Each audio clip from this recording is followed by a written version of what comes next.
এদেরকে কেন জঙ্গি বলবো না? এরা স্বাধীন বাংলাদেশে পাকিস্তান দিবস পালন করে। এদের মনে মনে পাকিস্তান, প্যারা পাকিস্তান, বাংলাদেশকে পারলে এরা আবার পূর্ব পাকিস্তান বানিয়ে দিবে। একজন করে করে কোটা উপদেষ্টা হলো এবং আপনার টাকা আমার টাকা চাঁদাবাজি করে এরা ইউনূসের কালো আইন ব্যবহার করে লুটপাট করলো। 5ই আগস্টের পরে কোটা না বলতে বলতে এদেরকে আমরা কি দেখলাম?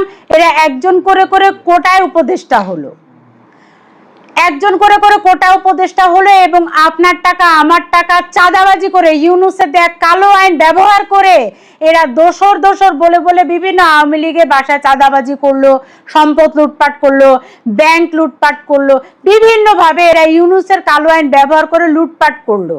এবং এদেরকে জঙ্গি বলার প্রথম কারণ হচ্ছে এরা যখন ক্ষমতায় আসলো তারা বলতে চেষ্টা করলো যে যেখানে জুলাই আছে সেখানে ৭১-এর কোনো প্রয়োজন নেই। এবং এদের হাত ধরে এদের সূত্রপাতে দেশ বিরোধী, স্বাধীনতা বিরোধী জামাত শিবিরকে আমরা দেখেছি লুটপাট করতে, জামাত শিবিরকে দেখেছি ক্ষমতায় এসে বসতে।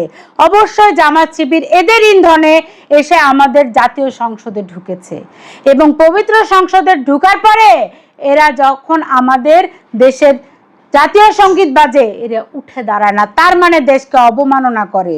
এই জঙ্গিগুলা বলবো না, এই জঙ্গিগুলা পাকিস্তানের জিন্নাহ সাহেবের জন্মদিন পালন করে আমার সোনার বাংলাদেশে। এদেরকে কেন জঙ্গি বলবো না? এরা স্বাধীন বাংলাদেশে পাকিস্তান দিবস পালন করে। এদের মনে মনে পাকিস্তান, প্যারা পাকিস্তান, বাংলাদেশকে পারলে এরা আবার পূর্ব পাকিস্তান বানিয়ে দিবে।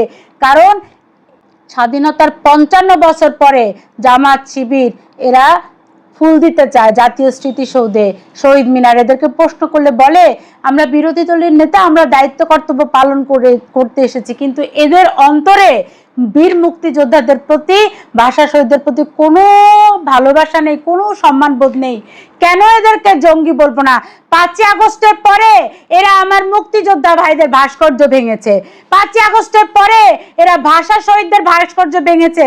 এরা বলেছে ভাস্কর্য হারাম, কিন্তু ভাস্কর্য হারাম বলে এরা আবু সাইদের ভাস্কর্য বানিয়েছে, মুগ্ধের ভাস্কর্য বানিয়েছে।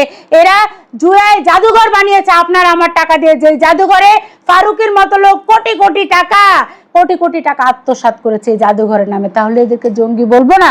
অবশ্যই জঙ্গি বলবো। এরা জঙ্গি, এরা দেশের শত্রু, এরা আমার মানচিত্রের শত্রু, এরা আমার স্বাধীন সার্বভৌম লাল সবুজ পতাকার শত্রু।